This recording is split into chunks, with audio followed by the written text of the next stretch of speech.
The Wendigo is one of the most terrifying and enduring legends in North American indigenous folklore, especially among the Algonquian-speaking tribes, such as the Cree, Ojibwe, Innu, and Abenaki.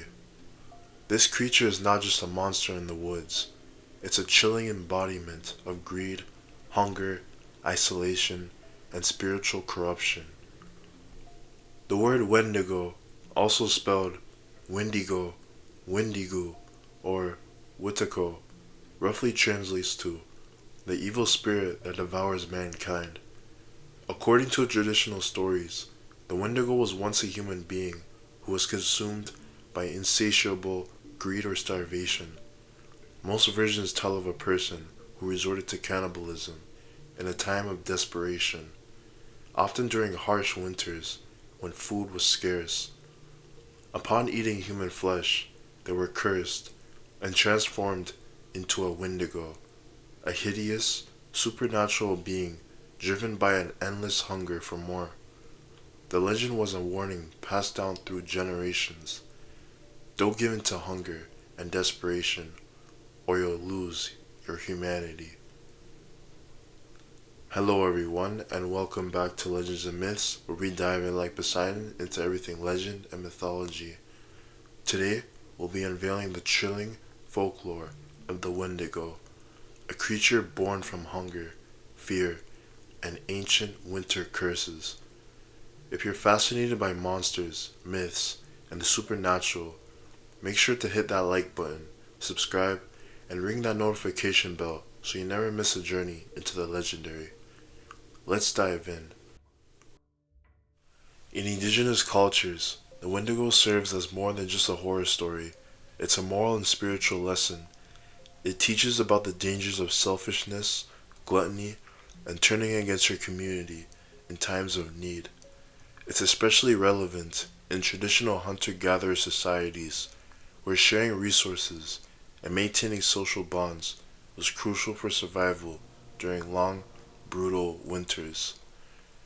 Some tribes even had ceremonies and shamans who dealt specifically with Wendigo possession, believed to be a spiritual illness where individuals showed signs of madness, isolation, or even cannibalistic tendencies. These spiritual healers would perform rituals to cleanse or destroy the corrupted soul. One of the most disturbing elements of the Wendigo myth is its link to cannibalism, both physical and symbolic. Historically, some people have linked the concept of Wendigo psychosis to real-life cases. This term was used by early European settlers and psychologists to describe a supposed mental illness where individuals believed they were turning into a Wendigo after engaging in cannibalism or having thoughts about it. Wendigo psychosis is a rare but powerful culture-bound syndrome, primarily observed among Algonquian-speaking indigenous peoples of North America. This condition is marked by an intense fear of becoming a cannibal, along with obsessive thoughts about consuming human flesh, even when no immediate need exists. It stands as a chilling intersection between folklore, psychology, and the environmental hardships faced by northern indigenous communities. Wendigo psychosis is not a universal mental disorder. It is specific to certain cultural contexts. In this case, it is deeply rooted in the spiritual and moral beliefs of the Algonquin peoples, whose stories of the Wendigo serve as both warning and diagnosis. At the heart of Wendigo psychosis is a morbid compulsion or craving to eat human flesh. This desire is often accompanied by guilt, horror, or revulsion, since cannibalism is one of the most taboo behaviors in these societies. Some individuals even beg to be killed to avoid acting on these urges. Central to the psychosis is the belief in the Wendigo spirit, a supernatural being that possesses a person during times of extreme hunger or moral weakness, transforming them into a creature of insatiable appetite. In this belief system, succumbing to cannibalism is not just a crime, It is a spiritual corruption that erases one's humanity. Wendigo psychosis arises from a complex mix of psychological vulnerability and cultural contexts. Stressors like famine, social isolation, or trauma can trigger intense fear of hallucinations, which then get interpreted through the lens of the Wendigo myth. Anxiety, paranoia, and guilt are common symptoms. While rare historical counts of Wendigo psychosis were more frequent during harsh winters or food shortages, when starvation loomed and the myth felt very real, one of the most famous cases involved Swift Runner, a Cree trapper in the 1870s who killed and ate his family during a particularly brutal winter in Alberta. He claimed the Wendigo had taken over him, fueling the myth further. Although modern psychology views Wendigo psychosis with skepticism, the story endures as a chilling example of how folklore and real-world survival horrors can overlap. Descriptions of the Wendigo vary by region and time, but most portray it as a towering, emaciated creature with skin stretched tightly over its bones, glowing eyes, jagged teeth, and long, claw-like fingers. In some versions, it has the head of a deer or a skeletal elk, adding a haunting twist to its monstrous image, especially in more modern interpretations.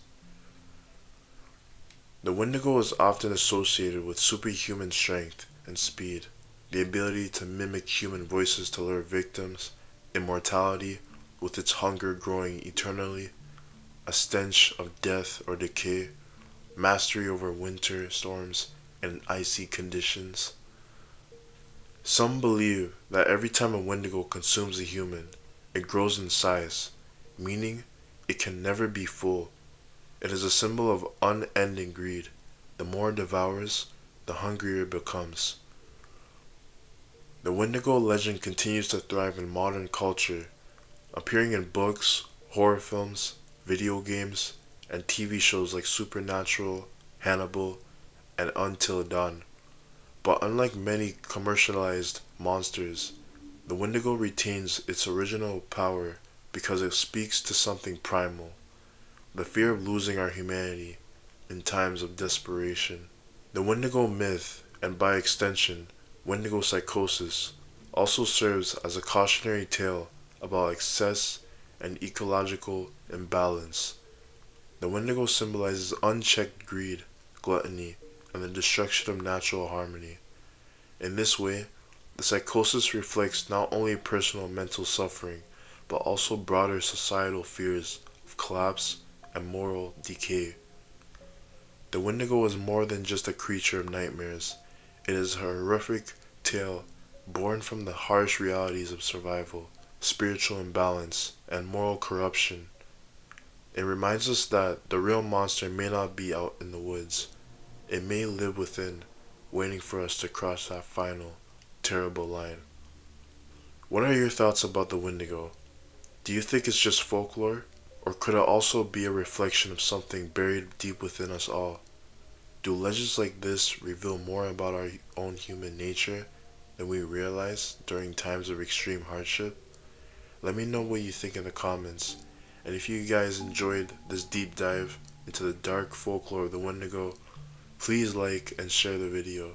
It really helps the channel grow. Take care, and I'll see you in the next myth.